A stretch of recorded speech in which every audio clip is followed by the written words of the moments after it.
Alright, what's good, y'all? It's Drew. We're back with another video, and oh my god, this Detroit Pistons New York Knicks series is insane. Like, genuinely one of the best series I've witnessed in a while, and Game 4 has probably been my favorite game of the playoffs so far.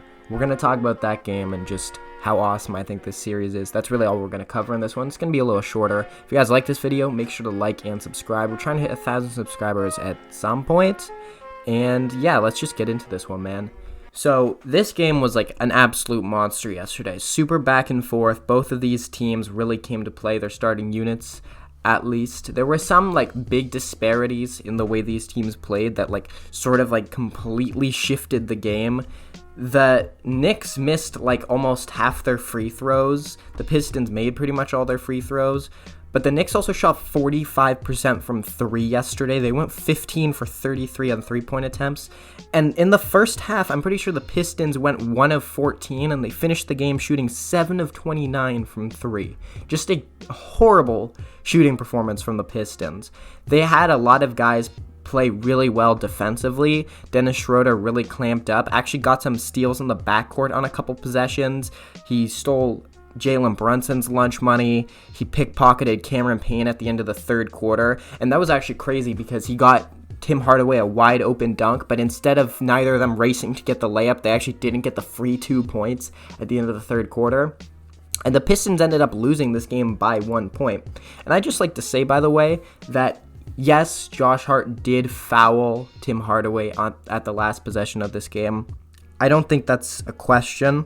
I think it was a pretty obvious foul, but like the amount of physicality that was played with in this game, like the amount of shit that both these teams were able to get away with, I'm honestly like not even that mad at it. Like, if the Pistons were getting calls all night, like if both of these teams were getting a crazy good whistle all night, then it's like I could see the argument for this like not being the sort of thing. This would be the sort of thing that you call at the end of the game, but no one in this game shot more than 6 free throws. Jalen Brunson went to the line like once. So it's like, I don't understand why people are so up in arms about this, because honestly, like neither of these teams really, I don't know, they didn't really get to the line much at all the whole night. So it's like not surprising that this small little closeout mistake that Josh Hart made at the end of the game, at like a very critical juncture, to be fair, like that shit's not going to get called. Again, just another just masterful performance from the Knicks starting lineup. Like, they had to do everything because Tibbs is not going to... It's like we talk about, like, bring 8, trust 7 in the playoffs, but, like, Tibbs brings, like, 6, and he only trusts 5. Like, Miles McBride got into this game for a little bit. Cameron Payne was, like, a stopgap for when Jalen Brunson got hurt. And by the way, Jalen Brunson coming back from that injury and putting up, like, double-digit points in the fourth quarter to will the Knicks to a win was fucking badass. Like, that was his Willis Reed moment. I thought for sure after I think he hurt his ankle somehow on a loose ball with Dennis Schroeder, and I thought for sure he was going to miss the rest of the game. He went back to the locker room, and he came back, and he went absolutely ballistic. Him and Karl-Anthony Towns saved this team in the fourth quarter. I did sort of make it seem like the rest of their starting lineup played really well. Josh Hart hit some timely shots for sure. They leave him open a lot in this series.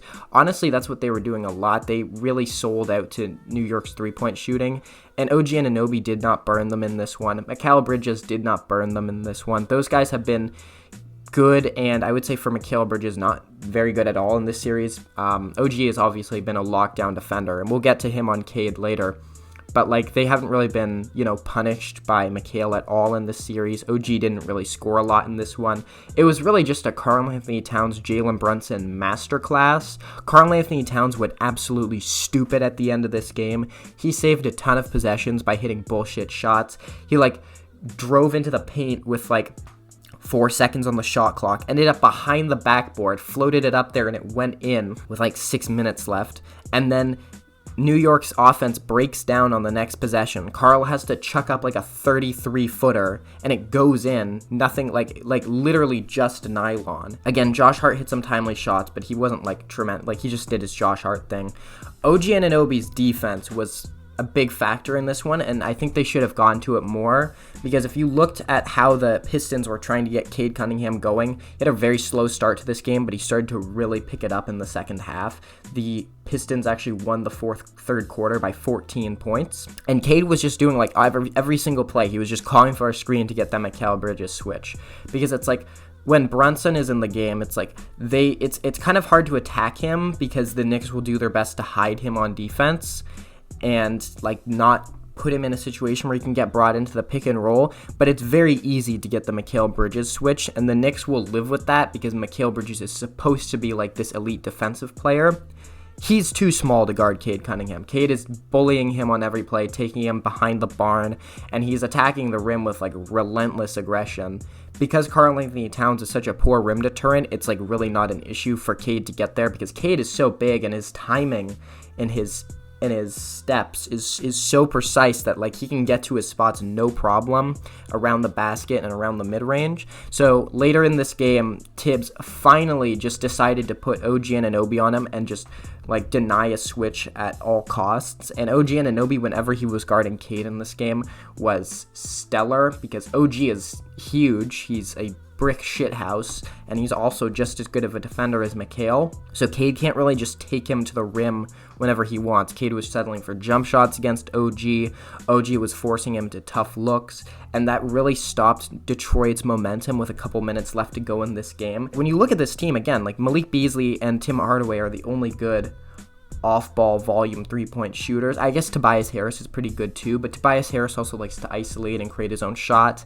Just when you need a guy to just kick out two on the wing, Tim Hardaway and Malik Beasley need to carry a lot of that load. They did not shoot particularly well from three in this game, but those two alone really can bend the defense. Jalen Brunson was badass in this game. He didn't score a lot, but he put up 17 rebounds, 4 assists, blocked a couple shots. Like, what I really like about Jalen Brunson is it's so clear that he is just scratching the surface of what he can be. That's the really exciting thing about this core, is like you've got a Thompson twin, which is like the coolest build of player on earth. You've got Cade, who I think could be a top 7 player in the NBA, no problem. He's already not even that far from, and he, by the way, was great defensively in this one too, just while also putting up a triple-double. He was awesome in this game. You've got Jalen Brunson, who's insanely young, has a super cool personality. He seems super chill. He seems super locked in. He's the exact type of center I'd want to have with Cade. He's an improving passer, an incredible rebounder. He's got an evolving off-the-dribble game. Like, when you look at this core of Pistons players, and then they've got Ron Holland, who hasn't even really started to scratch the surface of what he could be. You've got Isaiah Stewart, Marcus Sasser, Bobby Clintman could be somebody. Jaden Ivey has missed like most of the season.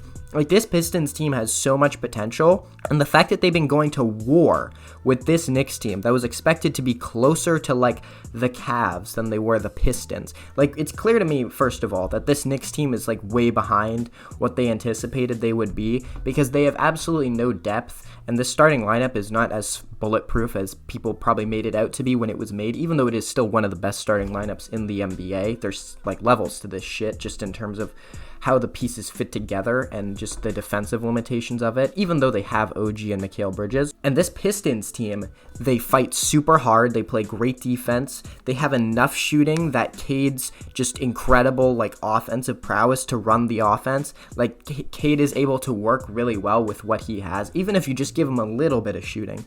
Tobias Harris has been creating a ton of offense in this series, and he didn't shoot particularly well in this game. And honestly, the shooting from the Pistons overall was like a big problem for them. Like, if they would have just shot average from three, they win this game for sure. And that's like the interesting thing about this series, is because every game is so, the margins are so razor thin. This series could have been 3-1 in favor of the Pistons. That's not even crazy to say. They could have won this game.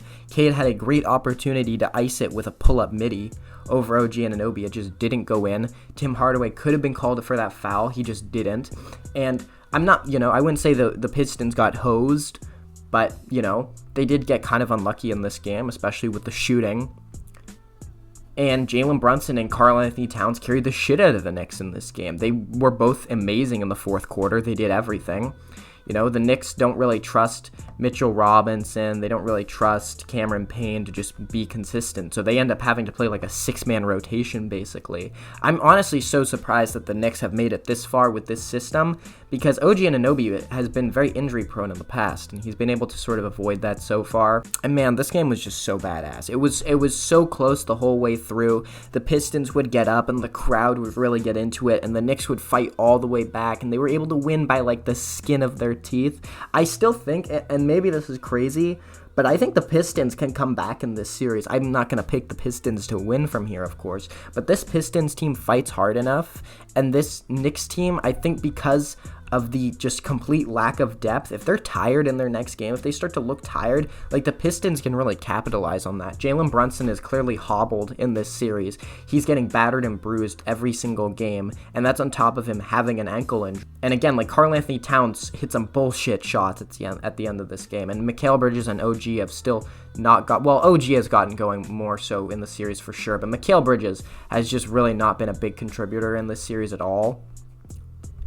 And so it'll be interesting to see how this series progresses. I'd like to see Asar Thompson be more effective. He seems to just get sort of bullied in this series a lot, so he naturally plays less than these other guys. But overall, man, like I love this Pistons core.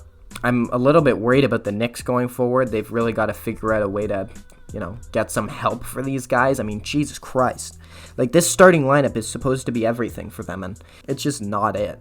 Like, they're going to get absolutely trounced by the Celtics in the second round, assuming that the Celtics can take care of business, by the way. Not sure what's going on with that series in Orlando. Yeah, this is just an amazing game. Definitely one of my favorite games of the playoffs so far. If you guys enjoyed this video, though, make sure to like and subscribe. We're trying to hit 1,000 subscribers at some point. Go follow the Twitch and the Discord down below. I did say this video would be shorter. I don't think that ended up being true at all. And I will catch you guys in the next one. Cue that music.